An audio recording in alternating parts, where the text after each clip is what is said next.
Kuna msemo unasema kwamba kuteleza sio kuanguka. Ukiwaangalia wananchi dirisha kubwa usajili wao haukufanya vizuri. Wote tunakubali hilo jambo kwa sababu ukiangalia nyota wengi ambao walikuwa wamewasajili walishindwa kukliki na kuweza kuacha kile ambacho wengi walikuwa wanatarajia. Unaweza kuona walikuja wachezaji ambao ni wengi wageni, unazungumziwa kina Celestine Ekua, kina Lassine Kouma, unazungumziwa kina Musa Balakonte. Hao wote hawakupata nafasi yaani ya kuwa regular star kwenye kikosi. Akatutegemea kwamba kwa uwezo wao kwenye ligi zilizotokea na gharama msajiliwa pengine wangekuja na kuingia moja kwa moja. Matokeo yake tukaja kushuhudia nyota wale wa msimu uliopita ndio wakawa wana dominate kwenye nafasi kubwa za kiuchezaji. Sasa maana yake kama tayari ulikuwa una gari ambayo inaweza kukimbia kilomita 20 kwa saa, au tunakwenda kununua gari nyingine mpya ambayo inakwenda kukimbia kilomita 18 kwa saa. Kwa hiyo inakuwa badala ya kwenda mbele umerudi nyuma, kwa sababu malengo ya Yanga yalikuwa ni kwamba kama tuna Duke Abuya basi tupate mtu ambaye atakuja kuwa ni Duke Abuya plus au Max plus au Mudathiri plus the same na maeneo mengine ambayo alikuwa wako nayo kuweza kucheza.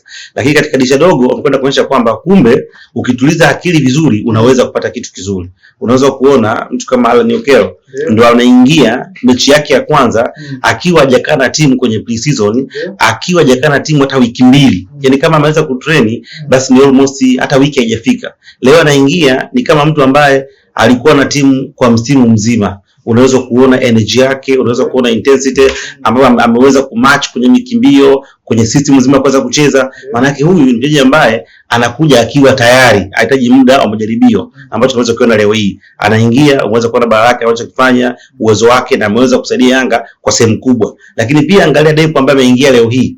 Akiwa na yeye hana wiki. Anaingia kwenye timu ile chemistry yake na wakina Dube na wakina Mudathiri haya ni kama vile walitrain msimu mzima. Anaingia mikimbio yake, anaweza kuexchange, anakwenda pembeni, anatoa assist, anakuja anafunga Mudathiri. Maana yake kwa muda mdogo tayari ameshajua hii timu inacheza kwa style gani, na kweli anafanikiwa kuweza kufunga na kuweza kuassist. Kuna gundua ni mshambuliaji wa daraja gani ambaye ameweza kumchukua. Njoo kwa Damaro. Leo ukiambiwa Damaro ndio mechi yake ya pili au ya kwanza ya ligi na pengine hana mwezi mmoja, unaweza usiamini. Azifu kwamba kwa maana ametengeneza linki nzuri, ametengeneza uwiano baina ya defense na washambuliaji, anaweza kusogea, anajua wakati gani Max akae wapi, afanye kitu gani. Kwa hiyo kimsingi hizi ndio usajili ambazo timu inatakiwa ifanye kwenye mwanzo wa msimu kutokana na ukubwa wake. Kwa hiyo binafsi nafikiri kwamba dirisha dogo limewalipa kuliko dirisha kubwa la usajili. Nafikiri kuna vitu viwili. Jambo la kwanza tutazungumzia ubora wa Yanga. Quality, Yanga wana quality kubwa sana. Kwa hiyo kukutana na timu kama Yanga ambayo ina quality, nitegemea kuona Mashujaa wakiingia kama second team plus. Yaani kuna kuwa second team, afu kuna second team plus. Kwa maana unaingia kwenye timu unajua kwamba mimi nakwenda kukaa nyuma ya mpira nikiwa na idadi kubwa ya wachezaji. Lakini baada ya kuona coach cha Mashujaa, nijua yale maana ambayo kama zungumza msemaji wao kwamba wanaheshimu Yanga, nijua itakuwa ngumu kuweza kutimia. Kwa sababu aliongea vizuri, alisema kwamba Yanga ni timu kubwa na kila kitu taingia kama second team kwenda kuwahofia, lakini tutakwenda kuwashambulia kimbinu. Lakini baada ya kuona kwenye timu yao kuna mtu kama Kiimbwa, Salim Kiimbwa, kuna mtu kaja pale Kibaya yupo kwenye timu, kuna mtu kama Yusuf Dunia, kuna mtu kama Samuel Onditi, kuna mtu kama Samson Madeleke, Mpoki Mwakinyuki. Hao ni watu ambao wamecheza kwenye ligi zaidi ya misimu 8 kama sio 10. Na wamecheza katika mechi nyingi kubwa na kuna wakati walikuwa wanaweza kushua timu kubwa. Kwa hiyo nilijua tu ni watu ambao hawatakubali kukaa nyuma, watu ambao wanapenda ushindani. Lakini katika mechi kama hizi ndio mechi ambazo unaweza kwenda kutafuta ufalme wako binafsi kwamba unajua kitu gani. Na iko na mechi tumekwenda kuwakosi. Kuna kipindi walikuwa wanakaa nyuma, lakini muda mwingi walikuwa wanajaribu kutaka kufungua uwanja huku Yanga wakiwa bado kwenye shape ya kushambulia. Ambacho mimi nitegemea kuona kwamba pengine wangeamua kukaa nyuma na mbele kumwacha mtu mmoja na kuanza kuisikizia Yanga ili kwanza waweze kupunguza tempo ya mchezo, na pili kufanya Yanga washinde kwa comfortable kwenye eneo la katikati. Lakini waliporuhusu kuwa na halfway, yani walifungua mchezo nusu, wakawa wanacheza open play, ile ndio ilikwenda kuadhibu. Kwa sababu unapokuwa una timu ambayo ina Pacome, siku hizi Pacome ukimwangalia ni kama Yanga wameamua kuwa na fielder wawili, wachezaji wawili ambao wao hawana majukumu. Angalia Pacome akiwa na mpira, muangalie Okello anaonekana leo akiwa na mpira, wanakuwa na acho wako free. Na wakati wote unaweza kuona anakuja kuchukua mpira akitokea chini kulia, chini kushoto au katikati.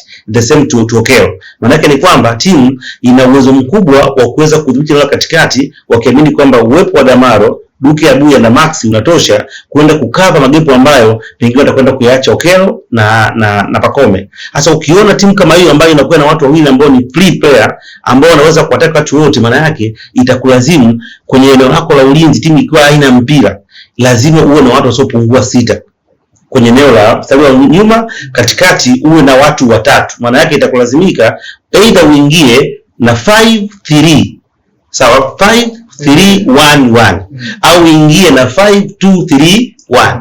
Lakini kichongea kama Mashujaa wakiwa wana mpira walikuwa wana compact defense ya watu 4, katikati wanaweka viungo wawili kutengeneza watu 6, mbele yao wanaweka watu 3 kutengeneza watu 9, na mbele wanamwacha mtu mmoja, kwa maana walikuwa wanaingia na 4-2-3-1. Hasa unaposema 4-2-3-1 kwenye eneo la katikati utakuwa na utajiri wa watu 5.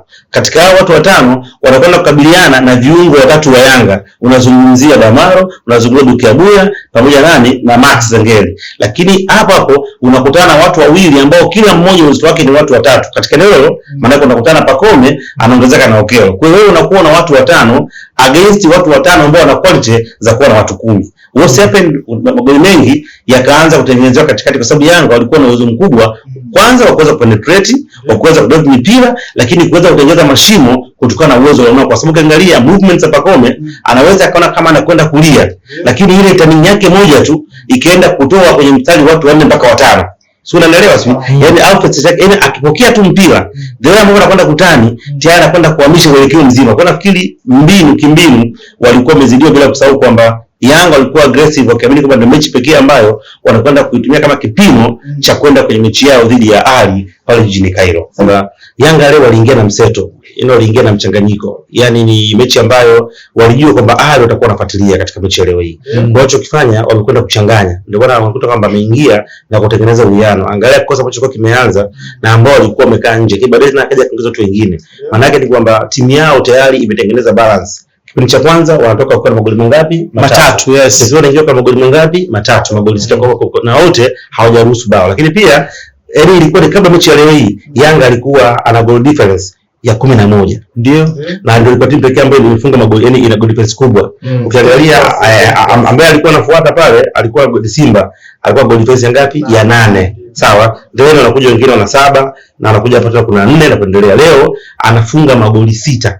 Na kupeleka kuwa na magoli 17 kwa maana goal difference. Kwa hiyo utofauti wake maana yake unakuwa ni mara 2 ya mtu ambaye anakuwa anamfuata, lakini pia anakwenda kileleni akiwa na alama 19 katika mechi 7. Kwa hii inakwenda kutoa tafsiri kwamba ni timu ambayo inaweza kwenda kurudia rekodi ya msimu uliopita ya kukusanya magoli mengi kuliko alama ambazo walikuwa nazo. So kwa staili zilizokaa, ukiangalia kiu ya Pacome ambayo iko nayo, angalia Depp, angalia ni Okello. Wewe ukimwangalia ni kama vile alikuwa ameingia, hakutaka kutoa pesa, na hiyo ndio maana ya kuwa na mchezaji ambaye binafsi sio kwamba anakuwa na maono makubwa. Okello hajaamua kutengeneza pressure.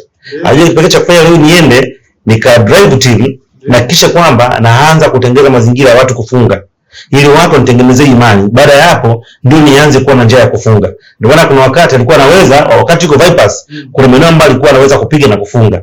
Leo alikuwa amechagua kuweza kuweza kutoa. Maana yake naye akianza kufungua akaunti yake ya mabao, Depu ameshaanza kwamba ni mtu namna gani na amekuwa na njaa. Maana yake una mstari wa pale mbele wa Yanga watu ambao wanaweza kupatia magoli 10 plus kila mmoja. Kwa hiyo hii ni massive, ni timu ambayo ina uwezo mkubwa na imekwenda kutoa utofauti mkubwa baina yake na timu nyingine. So ukiangalia takwimu zote bora za mchezo katika ligi hii ziko upande wao. Kwa hiyo tunapozungumzia kwamba hawa jamaa wana best squad, hawa jamaa wanasajili vizuri, na hata kama wakifeli kusajili wanakuwa wamefeli ndani ya timu yao wenyewe.